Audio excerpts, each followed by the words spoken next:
श्रियकान्ताय कल्याणनिधये निधयेतिनाम् श्रीवेङ्कटनिवासाय श्रीनिवासाय मङ्गलम् लक्ष्मी सविभ्रमालोक सुभ्रूविभ्रमचक्षुषे चक्षुषे सर्वलोकानां वेङ्कटेशाय मङ्गलम् श्रीवेङ्कटाद्रिशृङ्गाग्रमङ्गलाभरणाङ्गये मङ्गलानां निवासाय श्रीनिवासाय मङ्गलम् सर्वावयव सौन्दर्य सम्पदा सर्वचेतसां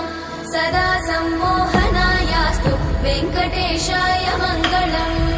नित्याय निरवध्याय सत्यानन्दचिदात्मने सर्वान्तरात्मने श्रीमद् वेङ्कटेशाय मङ्गलम्